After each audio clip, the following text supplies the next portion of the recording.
Stained glass, pointed arches, gargoyles outside, and high ceilings. You know when you are in a Gothic cathedral built in the Middle Ages. These are dotted around Europe, but particularly in England and France, with famous ones being York Minster and Notre-Dame de Paris. We call this Gothic architecture, and many of our associations on the Gothic come from the Middle Ages. Yet, the Gothic made its eventual return centuries later and is the star aesthetic to many modern movies, buildings, books, paintings, and music. Here's to Gothic Revivalism, the peaceful coexistence between the medieval and the modern. It's best to contextualize Gothic Revivalism alongside other historical trends in the 19th century, like Romanticism, medievalism, the Enlightenment, and the increasing dominance of the British Empire across the world. Art history during this time was eclectic, as it took cues from many eras and aesthetics, often at the same time. We only need to look at the interior of Manchester City Hall and other Victorian buildings, where antiquity blends nicely with the Middle Ages and Baroque styles. But there's another side to Gothic Revivalism, one that this video explores. Here, I will investigate the influence of the French Revolution and Romanticism, the celebration of Christmas, the ways Gothic Revivalism took a global turn, and of course, the endearing legacy left by Gothic and Gothic Revivalism today, particularly in literature. With this wide-ranging scope in mind, let's discover what Gothic Revivalism is and why it matters to us in the 21st century. I'm Madeline Rose Jones, and I study history, literature, and culture. Welcome to Snowy Fictions.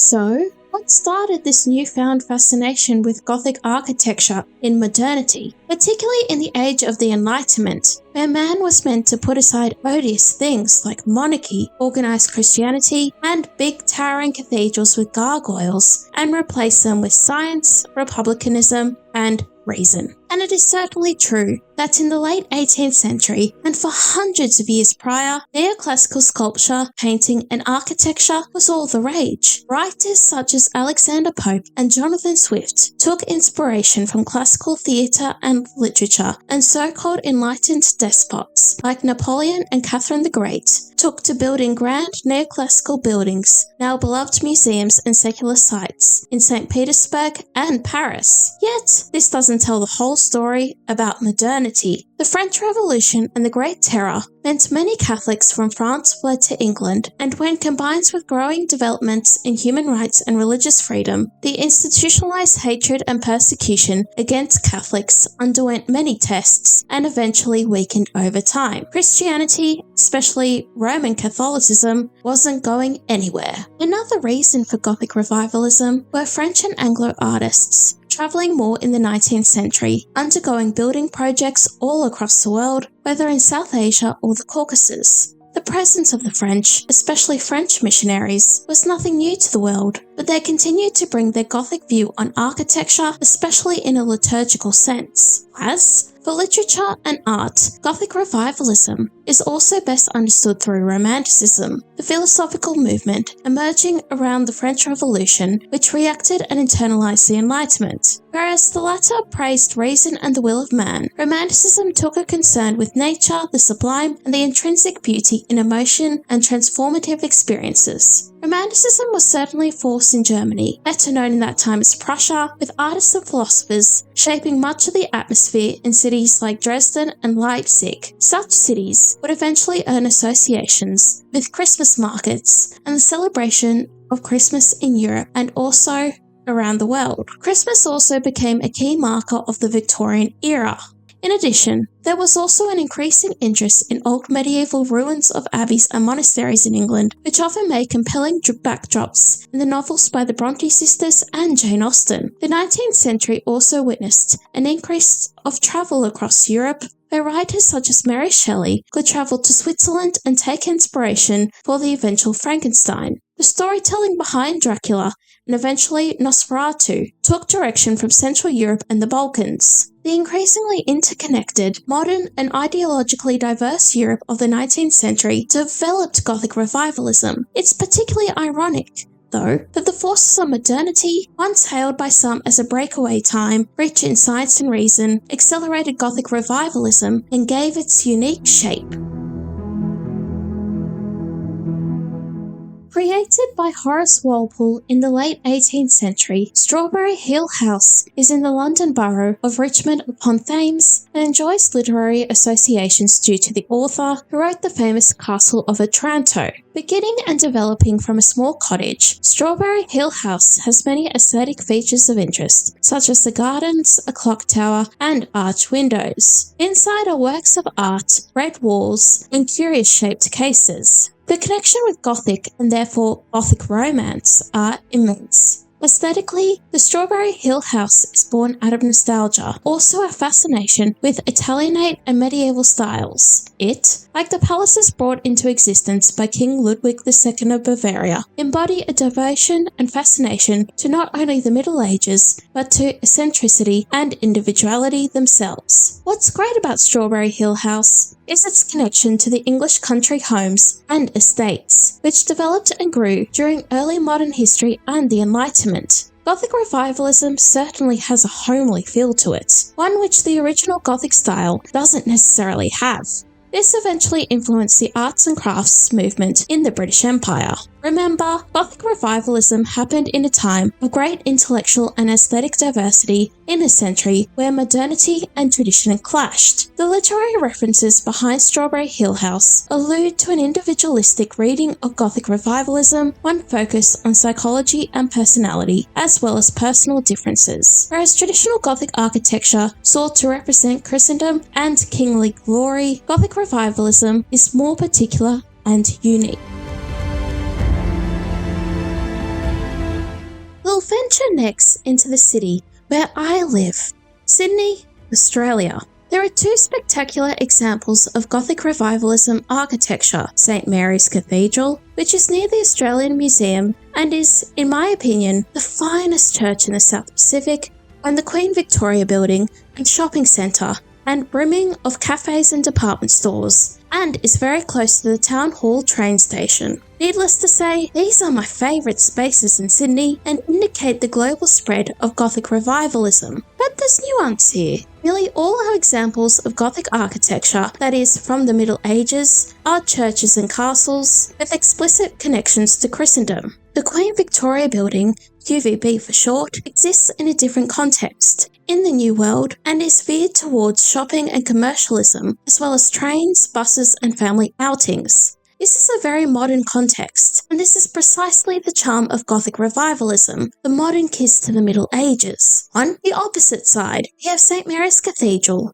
which functions as a cathedral for Australian Catholics. Gothic Revival architecture is like this. Some are devoutly traditional, recreating palaces, castles, and churches, whereas others adapt the Gothic aesthetic for modern purposes. This juxtaposition also speaks to the Victorian era, where tradition and modernity often clashed through reforms, protest groups, and industrialisation. I certainly have a sentimentality towards Victorian era buildings in Australia, and through looking at St. Mary's Cathedral in Sydney, it's easy to see why.